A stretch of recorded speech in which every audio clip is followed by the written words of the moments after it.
ada firqah-firqah takfiri yang mengatakan orang megang keris itu syirik, ke kuburan syirik, ini syirik.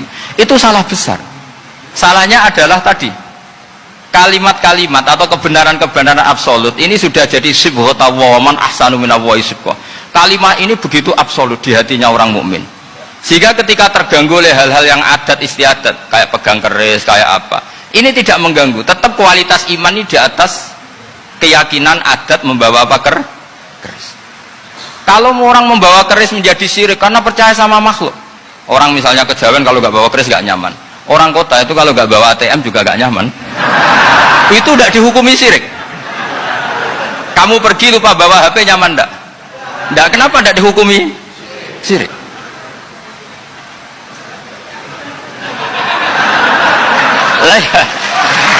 Jadi ini logika. Jadi makanya ini Gus Reza boleh ngeritik saya tuh berkali-kali bilang saya termasuk ulama yang mau bikin gerakan cangkem elek. Karena nanti kalau saya nisbatkan ke Rasulullah itu tidak pantas, karena Nabi ahsanan nasi khalqau wa khuluqa. Tapi saya siap jadi bempernya Rasulullah Shallallahu Alaihi Wasallam. Pernah ada diskusi di Jakarta, ini kisah nyata. Apa dalilnya setelah sholat salaman? Mana hadisnya? Itu dijawab hadisnya tentu kita kesulitan. Kalaupun ada hadisnya dhaif semua yang masalah mushafahah. Akhirnya mau tidak mau dijawab pakai cangkem elek. Boleh nggak kamu setelah salam nyalain HP yang off? Boleh. Boleh nggak ke kamar mandi? Boleh. Oh berarti kencing boleh, nyalain HP boleh, yang nggak boleh itu ingat Allah. Karena mereka mengkritik wiridan, ngeritik salaman. Akhirnya mikir deh, ada nggak hadisnya orang setelah sholat nyalain HP? Nggak ada kan? Tapi mereka nyalain HP nggak hambatan, tapi untuk salaman masalah kan? Ke kamar mandi boleh, tapi untuk wiridan nggak boleh. Akhirnya mereka sadar, oh iya. Lama-lama dibisi gini yang kelompok itu, kamu itu korban aliran supaya kamu gak ingat Allah, ingatnya HP-nya. Sehingga orang wiridan kamu kritik, orang nyalain HP tidak kamu kritik. Itu kelompok itu adalah kelompok orang-orang yang supaya orang Islam itu lupa Tuhannya. Itu gerakan cangkem elek, tapi jadikan orang sadar. Jadi ini penting. Jadi kalau kamu tidak bisa bela agama dengan jalan yang lurus karena tidak bakat gitu, nggak apa-apa pakai cangkem elek tadi, karena nggak mungkin gerakan ini dinisbatkan kepada Rasulullah Shallallahu Alaihi Wasallam. Kalau soal sanad, saya punya sekian sanad tentang itu, tapi tidak usah kamu ikuti. Ada orang tanya, ya Pak Kiai, kalau setan dibakar di neraka panasan nggak? Ya panasan. Lo kan setan dari api, ngapain harus panasan? Kan materinya sama. Terus Kak Kiai tadi nggak kesulitan, dia ngambil pasir disawur di wajahnya. Wah sakit Kiai, kamu kan dari tanah, kena tanah kok. Jadi itu ada sekian, artinya gini ya, kalau kesulitan jawab pakai baik-baik ya sudah pakai cangkem elek itu aja kan. Tapi tentu kan gerakan ini tidak mungkin dinisbatkan kepada para nabi. Tapi saya pastikan meskipun nggak bisa dinisbatkan kepada para nabi dari segi cangkem elek tadi, tapi secara semangat itu sama. Saya punya sekian contoh. Bener Gus Riza tadi gojok saya sengawur-ngawurnya itu masih punya sanad. Itu pas saya ngawur pun masih punya apa? Sanad. Nabi Ibrahim itu ketika faja'alahum juzatan illa kabirallahum itu, si berhala paling besar dikasih kapak. Ketika mereka geger, ini siapa yang berhala kecil? Kata mereka, sami'na fata yadhkuruhum yuqalu lahu Ibrahim. Ya kira-kira Ibrahim lagi. Terus setelah Ibrahim didatangkan, siapa yang melakukan ini semua? Ini jawaban Nabi Ibrahim, bal fa'alahu kabiruhum hadza. Ya tanya yang bawa pedal, saya kan tidak bawa kan. Terus kata orang-orang, otak kamu itu di mana? Masa berhala disuruh nanya, kan nggak bisa ngomong. Ibrahim kebalikan, uffil lakum walima ta'buduna min dunillah. Lalu otak kamu di mana? Sudah tahu nggak bisa ngomong kok disembah gitu. Itu ada kata uffin loh. Uffin itu kalau diterjemah kira-kira ya agak-agak jancok gitu. Ya kira-kira seperti itu. Jadi sekarang dalilnya jancok apa sih? Pakai jalan biasa kalau misalnya saya kira gimana?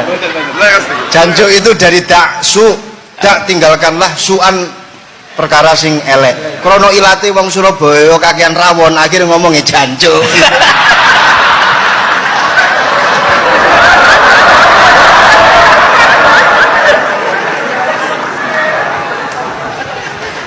Jadi mulai dulu melawan kebatilan itu harus pakai logika yang vulgar. Karena memang nggak mungkin dengan bahasa-bahasa priayi itu nggak mungkin. Dan ini penting saya utarakan. Nah, kalau nanti nggak mungkin dinisbatkan kepada Rasul karena Nabi adalah ahsanan nasi khalqa wa khuluqa, kita yang ngambil alih saja. Gus Reza, saya, Gus Hasan ini cara cangkem elek kan pantas. Luas. Selain bakat ya sudah natural. Karena memang itu cara kita menjelaskan kebenaran. Saya ulang lagi, itu cara kita menjelaskan apa? Kebenaran. Mau tidak mau. Saya pernah ditanya sama seseorang, Gus, beberapa nabi itu kan poligami itu bukti hipersek. Karena yang tanya itu orang nasionalis yang nggak pati senang Islam. Terus tak balik tanya, perempuan itu makhluk lemah enggak? Ya lemah. Kalau nolong lama satu itu gimana? Ya baik. Kenapa nolong dua jadi tidak baik? Harusnya kalau nolong tiga tidak baik. Tapi saya tidak dukung poligami. Ini cerita. Setidaknya mereka jadi ingat. Saya itu pernah ditanya agak-agak orang ateis. Dia benci Islam tapi meneliti Islam. Pertanyaan kedua, kenapa dalam perang itu seakan-akan Nabi itu perampok? Hartanya orang kafir disita kemudian menjadi ghanimah. Itu kan kayak ngerampok. Terus saya tanya gini, kalau ada penjahat ke rumah kamu kemudian pakai senjata api, setelah kamu ringkus itu senjata api kamu kembalikan apa kamu sita? Oh ya saya sita, kalau tak kembalikan dipakai ngerampok lagi.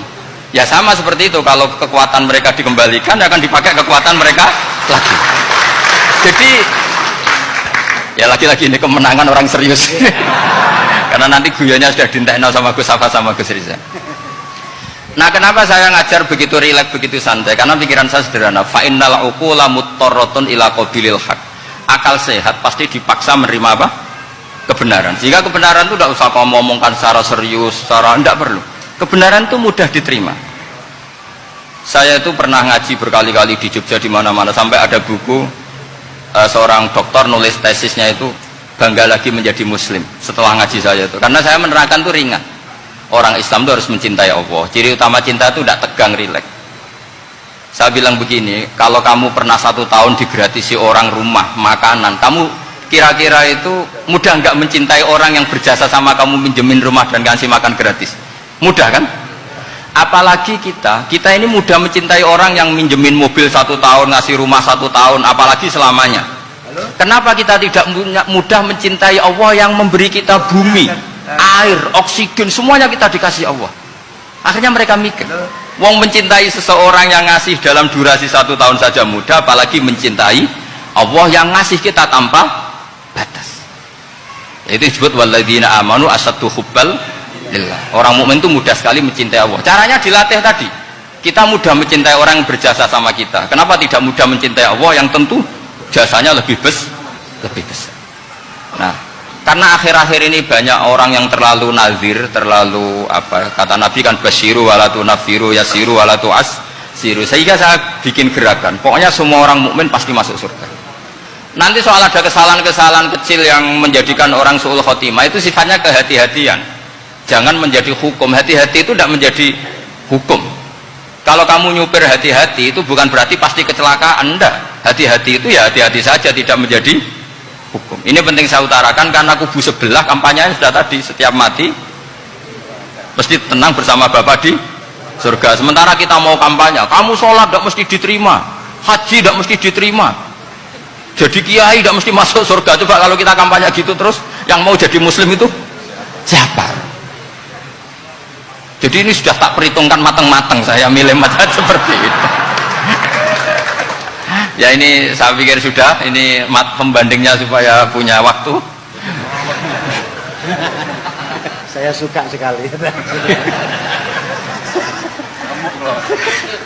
Nah ini yang sesi terakhir ya, sesi terakhir. Saya akan cerita fikih karena saya Gus, ada iklan sebentar dari ibu-ibu, pentolan mic kurang dekat ke mulutnya Gus Baha.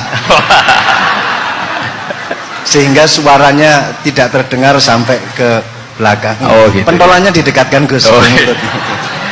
Ini kalau ngomong konotasinya itu mesti nyerempet. Sudah apa ya?